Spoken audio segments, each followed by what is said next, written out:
lafaan kaa'u anoo obsee tambadha. Guyyaa kakuun kee ga'ee mucaan kee amma yaannadha. Kakuutinaaf kakattee bubbulee turus na dura. Ammaati na yaadattutti gooftaa fuula keen tura. Fannoo koo lafaan kaa'u anoo obsee tambadha. Gaafa guyyaan kee ga'ee mucaan kee nama yaannadha. Kakuutinaaf kakattee bubbulee turus na dura.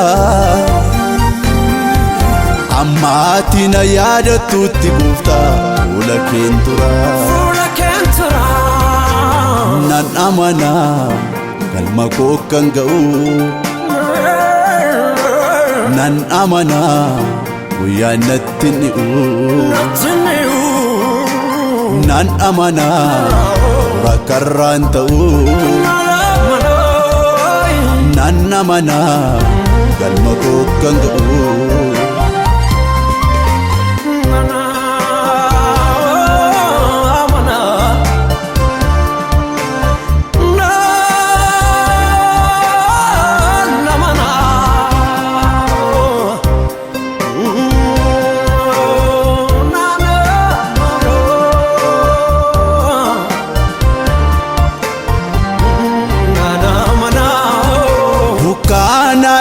Inafu akka bari'u beeka. Kanaaf jarjareen deemu ani obseen goofticha eega. Wallaansoo kannaan qabu yoo baay'ates anatti.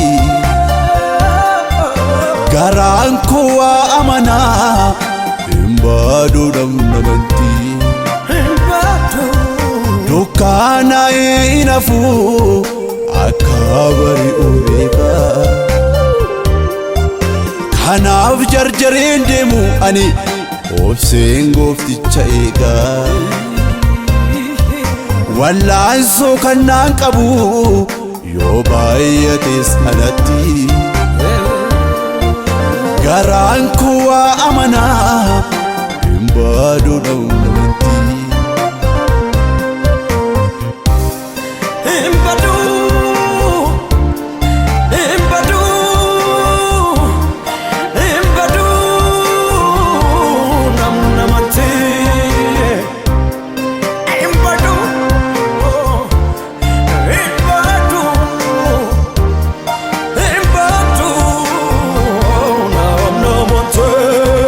Dorgommiin biyya lafaa na baasus toora keessaa.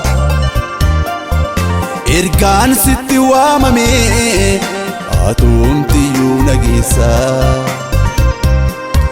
Namnoo yeroof na jaallate booddee lafa na kaa'a.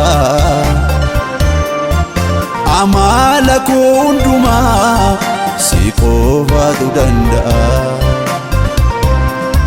Dorgommiin biyya lafaa na baasus toora keessaa. Ergaan sitti waamame atumtiyyuu nageessa.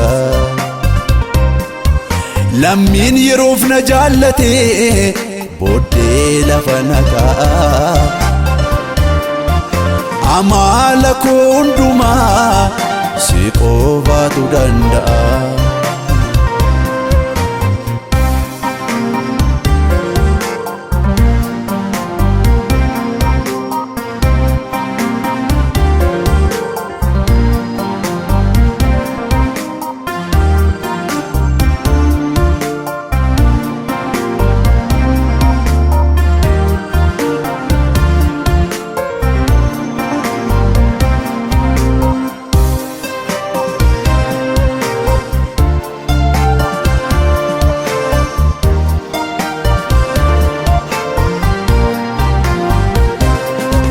Jechuun yoo baate lafarraa anoo qoodan qaba waaqarraa.